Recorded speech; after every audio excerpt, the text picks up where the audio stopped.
Hey everyone, and welcome to this podcast. We're exploring the work of Dietrich Bonhoeffer.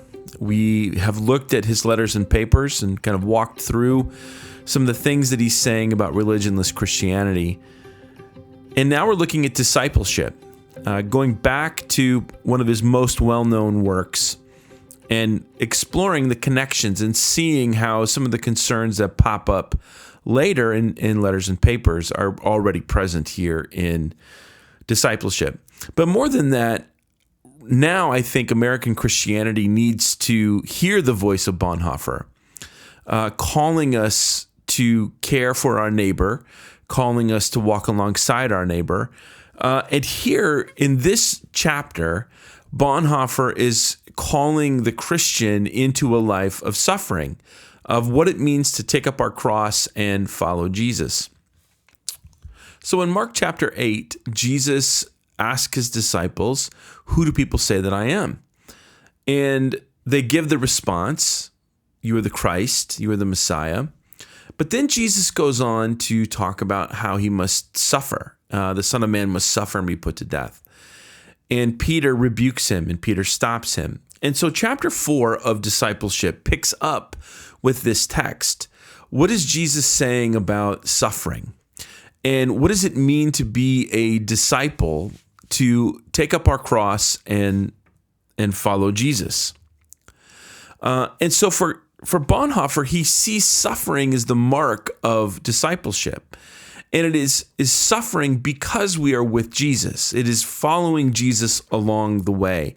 It is, again, taking up our cross and following Jesus. What's interesting is Bonhoeffer makes a real point to emphasize that it's not just suffering that Jesus experiences.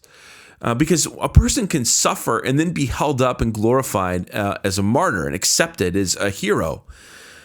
Jesus is also rejected. Bonhoeffer writes this. He says, "The cross is neither misfortune nor harsh fate. Instead, it is that suffering which comes from our allegiance to Jesus Christ alone. The cross is not random suffering, but necessary suffering. The cross is not suffering that stems from natural existence. It is suffering that comes from being a Christian. The essence of the cross is not suffering alone. It is suffering and being rejected.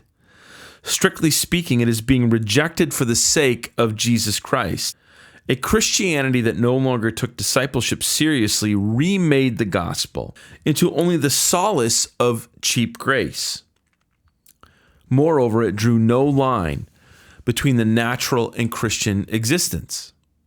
Now, what does he mean by the natural and the Christian existence? So our natural existence is our biological life, but more than that, it's our cultural life and our social life. It is our tribal life that we end up in societies and friendships, in families and in communities, and we do so with people who are like us. And so we create these social customs and cultural customs, vocations, and even religion.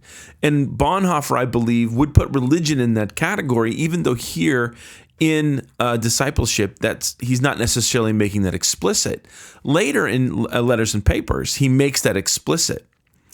And it's that natural life that causes us to put up barriers or put up boundaries. These are the identity markers of what it means to be an American, what it means to be a male, what it means to be a Protestant, what it means to be Scandinavian. I mean, I could go on, all the different markers that we give. And it's these markers that divide us from one another. And it's these markers that lead to conflict. It's these markers that can lead to the in and out of this group is in and this group is out. And we're seeing that to play out today in our American politics. What does it mean to make America great again? What does it mean to say America first? What does it mean to emphasize these natural social and cultural markers that make us American? Now, I think it's very important that we understand there's nothing wrong with being American. America is a great country. There's nothing wrong with being Scandinavian or male or white or black or Latino.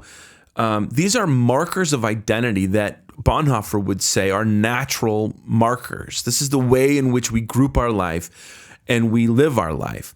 The problem is that these things take on a life of their own.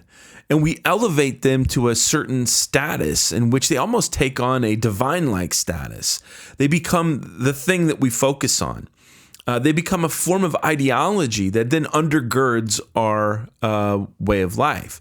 So when he talks about the difference between the natural and the Christian existence, what he's talking about is in the natural life, our natural life, we put these identity markers above everything else. So when you think about what Paul says in his letter to the Ephesians, but he also does it in the letter to the Colossians, Jew or Greek, male or female, slave or free. These are the identity markers that we find in the ancient world and in the early church. And these are the things by which they're grouping themselves. A Christian existence means that we're called out of these markers, that these things no longer fully define who we are. They're no longer given privilege. And you can see how this then creates a new community, a universal church. What the Creed says is the Catholic Church. Being a Christian is not about being male or female. It's not about being American or African. We are all united in the body of Christ. The cross is what calls us out of this way of life. It is the thing that breaks down all of these different identity markers. And then it reconstitutes us in the resurrection of Jesus, so that we're now a new humanity. And what becomes the primary identity marker is the death and resurrection of Christ. And this is what baptism is. Baptism becomes this sign or this marker of a new identity. In the same way that circumcision provided an identity in the Old Testament, it was a marker. Now baptism becomes this sign of being crucified and buried with Christ, but then rising again with him. And so we have to enter into the death of Christ.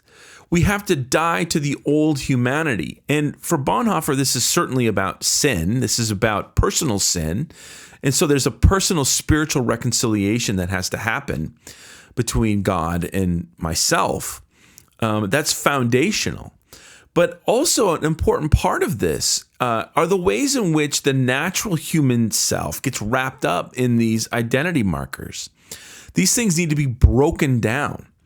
And so it is in death and rejection. It's almost as if we're being spit out of the ideologies, of the tribe, of the nation, of all of these different groups, and being reconstituted as a new humanity, as a new people.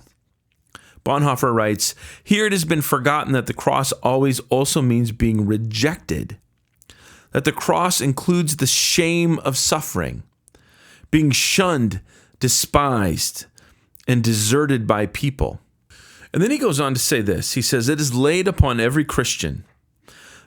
The first Christ suffering that everyone has to experience is the call which summons us away from our attachments to this world. It is the death of the old self in the encounter with Jesus Christ. Those who enter into discipleship enter into Jesus' death. They turn their living into dying. Such has to be the case from the very beginning. The cross is not the terrible end of a pious, happy life. Instead, Christ calls us. He leads us to death. We're being called out of these identity markers, and we're being called into a new humanity. But this means we die. This means that an old way of life is put to death. And it also means rejection and abandonment by the patterns of this world that function according to this natural way of being human. The natural way of being a human being is to seek security. The natural way of being a human being is to care for our own tribe. And what happens in the death and resurrection of Jesus is those natural identity markers get blown open. And now there's the constitution of a new humanity in the person of Jesus. Now, what does this then have to do with the life of discipleship? Well, he goes on in this chapter to say these things. He says, to be sure, Christ's own suffering is the only suffering that brings reconciliation. So even though the disciple is called into suffering and rejection, our suffering isn't saving the world. It's not saving myself, and it's not saving anyone else. It is Christ's suffering that has remade or reconstituted this new humanity. And so salvation comes only in Jesus Christ, in his death and in his resurrection. But then he goes on. He says, but because Christ has suffered for the sin of the world, because the whole burden of guilt fell on him, and because Jesus Christ passes on the fruit of his suffering to those who follow him, temptation and sin fall also on his disciples. Sin covers the disciples with shame and expels them from the gates of the city like a scapegoat. So Christians become the bearers of sin and guilt for other people. Christians would be broken by the weight if they themselves were not carried by him who bore all sins. Instead, by the power of Christ's suffering, they can overcome the sins they must bear by forgiving them. A Christian becomes a burden bearer. Bear one another's burdens, and in this way you will fulfill the law of Christ, Galatians 6:2. As Christ bears our burdens, so we are to bear the burden of our sisters and brothers. The law of Christ, which must be fulfilled, is to bear the cross.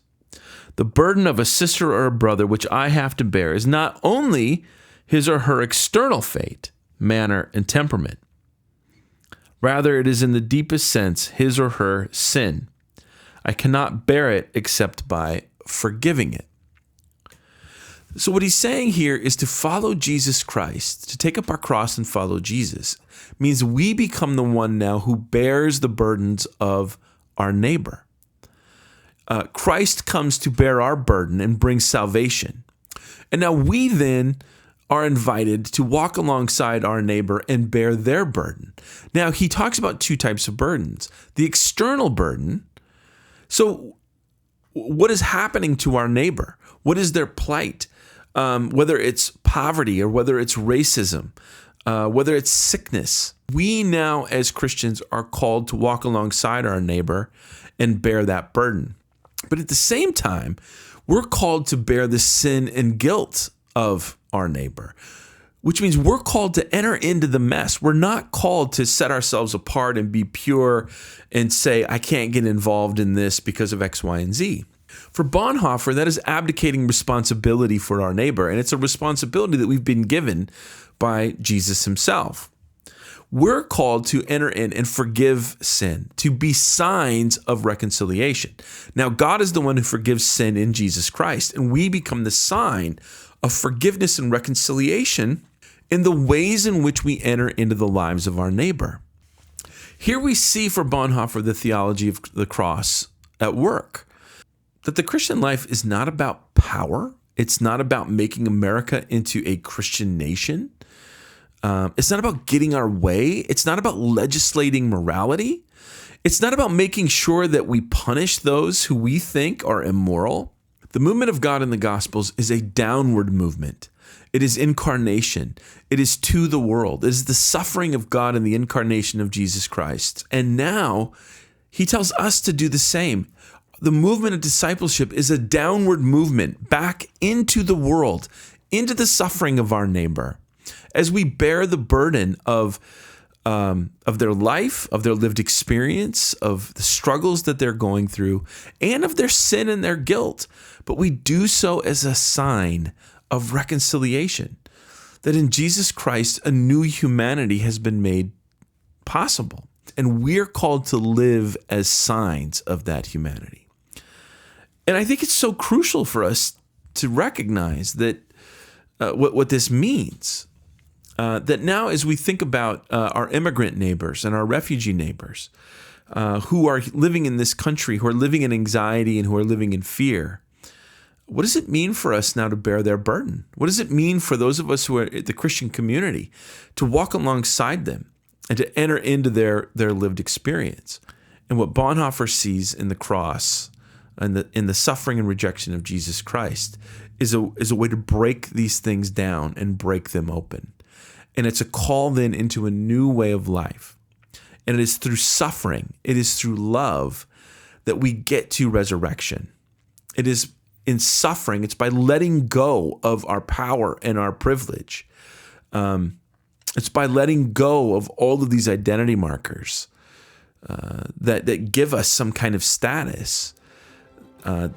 It's by letting those things go that we find the new humanity and the new community as we enter into solidarity with our neighbor in Jesus Christ.